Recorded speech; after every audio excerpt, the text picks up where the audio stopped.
Lógica do sentido. Gilles Deleuze. 21ª série do acontecimento. Página 151 a 156. Hesitamos, por vezes, em chamar de estoica uma maneira concreta ou poética de viver, como se o nome de uma doutrina fosse muito livresco, muito abstrato para designar a mais pessoal relação com uma ferida. Mas de onde vêm as doutrinas, senão de feridas e de aforismos vitais, que são anedotas especulativas com sua carga de provocação exemplar?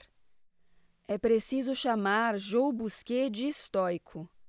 A ferida que ele traz profundamente no seu corpo, ele a apreende da sua verdade eterna como acontecimento puro, no entanto e tanto mais que.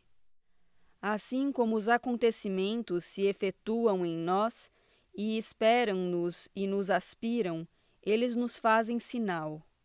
Minha ferida existia antes de mim, nasci para encarná-la.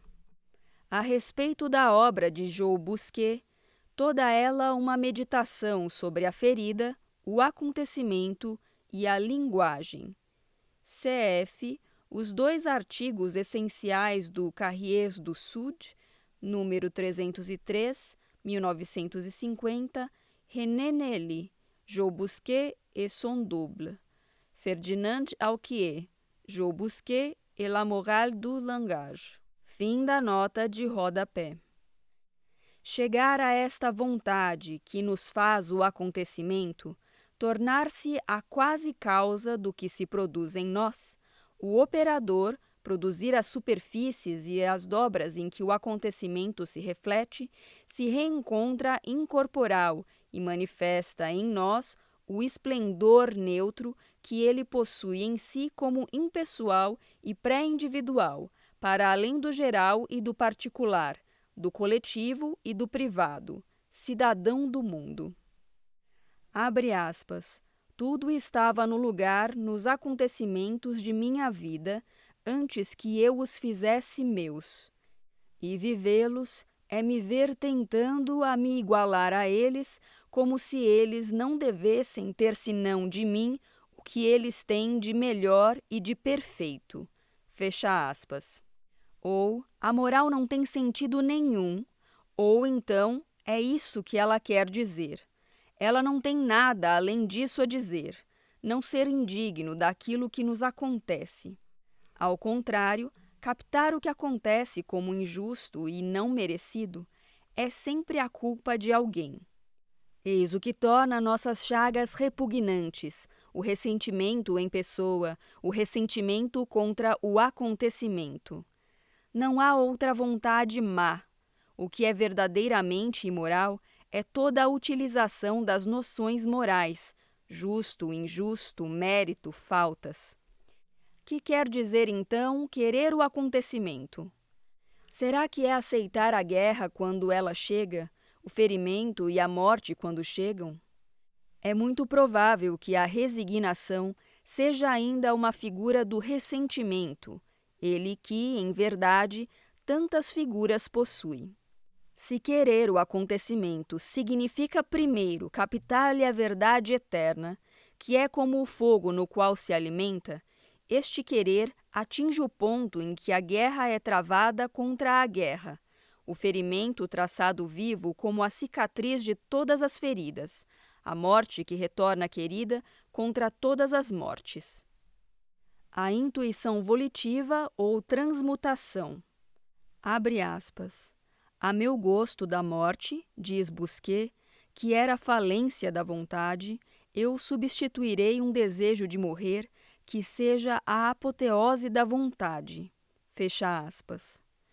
Deste gosto a este desejo, nada muda de uma certa maneira, salvo uma mudança de vontade, uma espécie de salto no próprio lugar de todo o corpo que toca sua vontade orgânica por uma vontade espiritual, que quer agora não exatamente o que acontece, mas alguma coisa no que acontece. alguma coisa a vir de conformidade ao que acontece, segundo as leis de uma obscura conformidade humorística, o acontecimento. É neste sentido que o amor fati não faz senão um com o combate dos homens livres.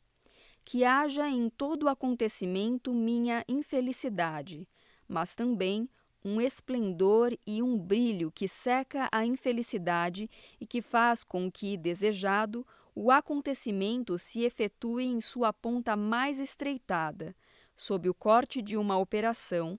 Tal é o efeito da gênese estática ou da imaculada concepção. O brilho, o esplendor do acontecimento é o sentido. O acontecimento não é o que acontece, acidente. Ele é, no que acontece, o puro expresso que nos dá sinal e nos espera.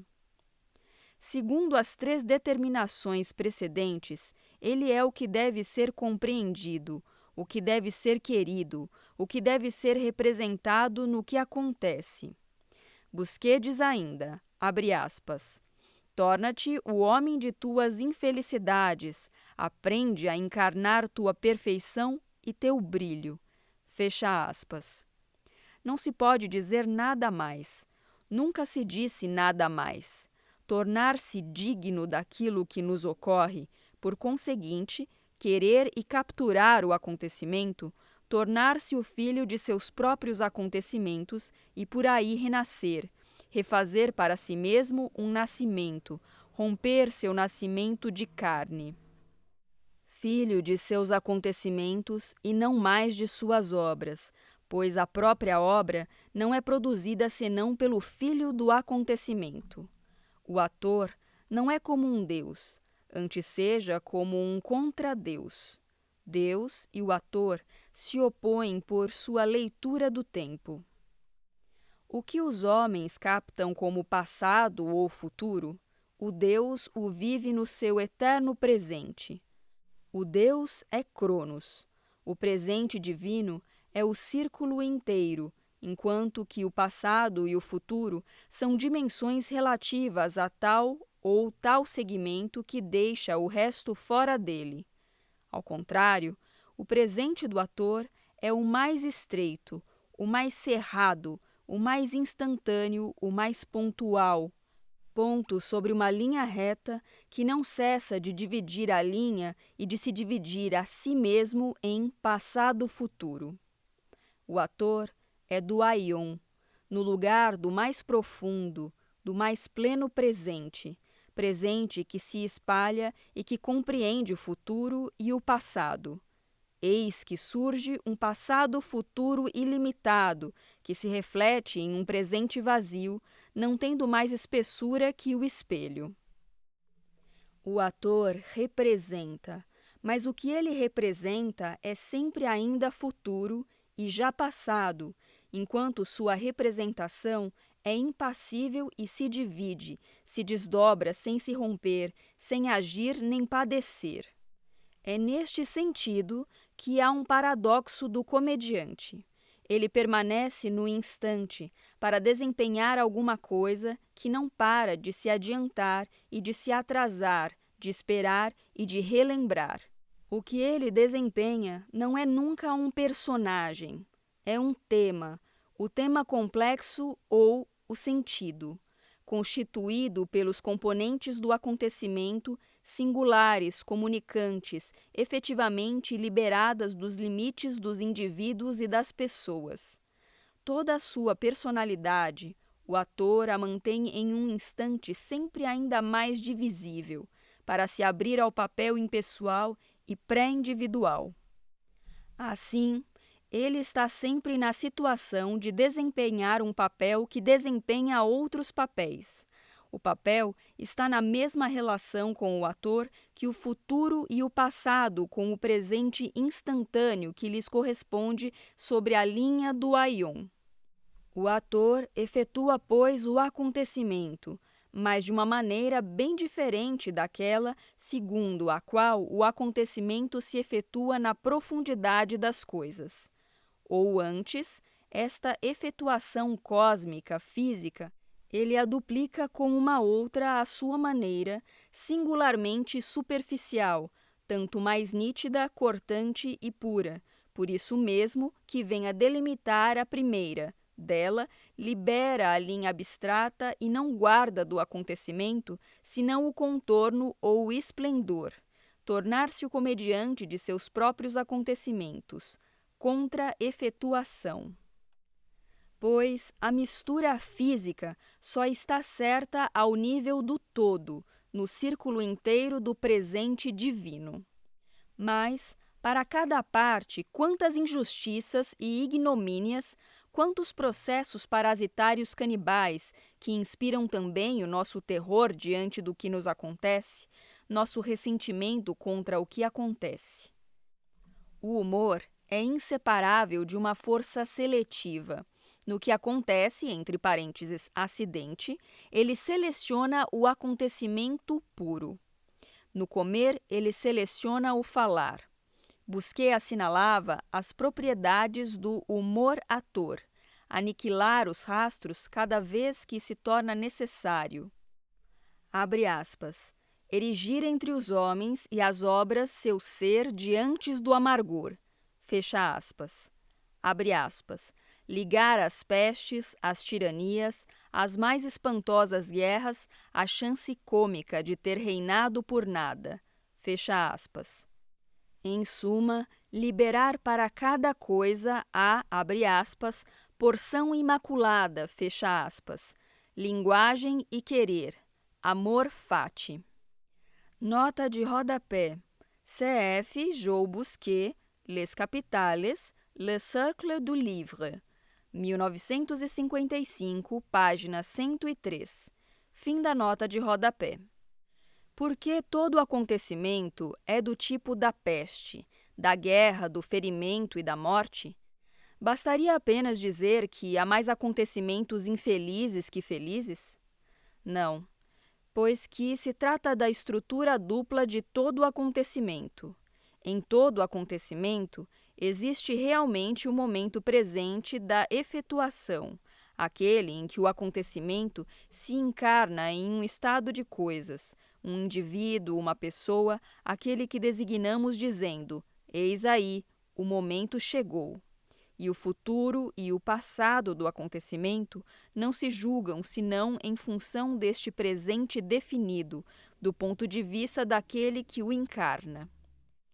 Mas há, de outro lado, o futuro e o passado do acontecimento tomado em si mesmo, que esquiva todo o presente, porque ele é livre das limitações de um estado de coisas, sendo impessoal e pré-individual, neutro, em geral nem particular, eventum tantum, ou melhor, que não há outro presente além daquele do instante móvel que o representa, sempre desdobrado em passado-futuro, formando o que é preciso chamar a contra-efetuação. Em um caso, é minha vida que parece muito fraca, que escapa em um ponto tornado presente em uma relação assinalável comigo. No outro caso, eu é que sou muito fraco para a vida, é a vida muito grande para mim, jogando por toda parte suas singularidades sem relação comigo, e sem um momento determinável como presente, salvo com um instante impessoal que se desdobra em ainda futuro e já passado. Que essa ambiguidade seja essencialmente a da ferida e da morte, do ferimento mortal, ninguém o mostrou como Maurice Blanchot. A morte é ao mesmo tempo o que está em uma relação extrema ou definitiva comigo e com meu corpo, o que é fundado em mim, mas também o que é sem relação comigo, o incorporal e o infinitivo, o impessoal, o que não é fundado senão em si mesmo. De um lado, a parte do acontecimento que se realiza e se cumpre, do outro lado, abre aspas, a parte do acontecimento que seu cumprimento não pode realizar, fecha aspas. Há, pois, duas concretizações que são como a efetuação e a contra-efetuação. É por aí que a morte e seu ferimento não são um acontecimento entre outros. Cada acontecimento é como a morte, duplo e impessoal em seu duplo. Abre aspas. Ela é o abismo do presente, o tempo sem presente com o qual eu não tenho relação, aquilo em direção ao qual não posso me lançar, pois nela eu não morro, sou destituído do poder de morrer. Nela a gente morre, não se cessa e não se acaba mais de morrer. Fecha aspas. Nota de rodapé.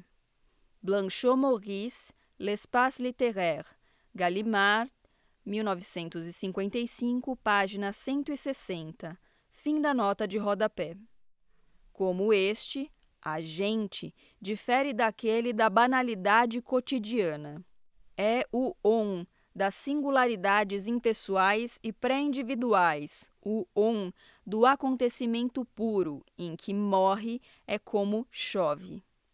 O esplendor do on é a do acontecimento mesmo ou da quarta pessoa. É por isso que não há acontecimentos privados e outros coletivos, como não há individual e universal, particularidades e generalidades. Tudo é singular e por isso coletivo e privado ao mesmo tempo, particular e geral, nem individual nem universal.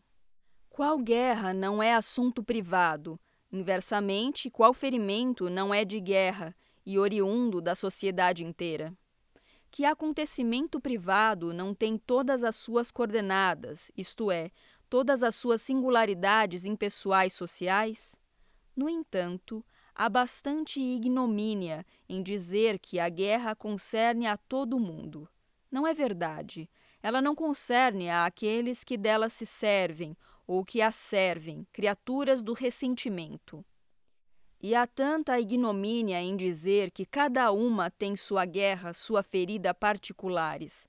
Tampouco é verdade acerca daqueles que coçam a chaga, também criaturas de amargor e de ressentimento. É somente verdadeiro a respeito do homem livre, porque ele captou o próprio acontecimento e porque não o deixa efetuar-se como tal, nem nele operar, ator, a contra-efetuação. Só o homem livre pode então compreender todas as violências em uma só violência, todos os acontecimentos mortais em um só acontecimento, que não deixa mais lugar ao acidente e que denuncia e destitui tanto a potência do ressentimento no indivíduo que a da opressão da sociedade. É propagando o ressentimento que o tirado faz aliados, acho que é tirano, o tirano faz aliados, isto é, escravos e servos. Só o revolucionário se liberou do ressentimento, pelo qual participamos e aproveitamos sempre de uma ordem opressora. Mas um só e mesmo acontecimento? Mistura que extrai e purifica e mede tudo no instante sem mistura, em lugar de tudo misturar. Então, todas as violências e todas as opressões se reúnem neste único acontecimento, que denuncia todas, denunciando uma, a mais próxima ou o último estado da questão. Abre aspas. A psicopatologia que reivindica o poeta não é um sinistro pequeno acidente do destino pessoal, um estrago individual. Não foi o caminhão de leite que passou por cima de seu corpo e que o deixou enfermo. Foram os cavaleiros dos 100 negros pogromizando seus ancestrais nos guetos de Vilno. Os golpes que recebeu na cabeça não foi em uma rixa de malandros na rua, mas quando a polícia disparava sobre os manifestantes. Se ele grita como um doido de gênio, é que as bombas de Guernica e de Hanoi o ensurdeceram. Fecha aspas. Nota de rodapé. Artigo de Claude Roy a propósito do poeta Ginsberg, Nouveau Observateur, 1968, fim da nota.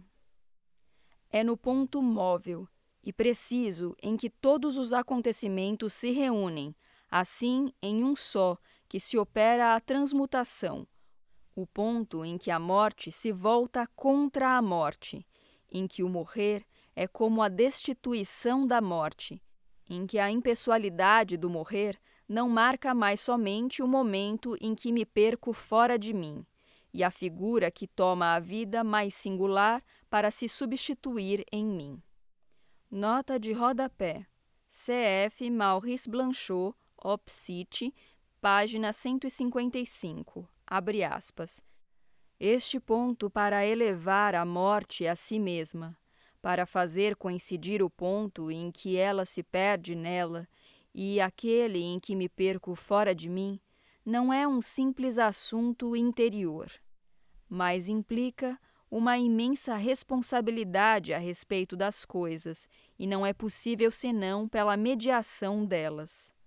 Fim da nota, fim do capítulo.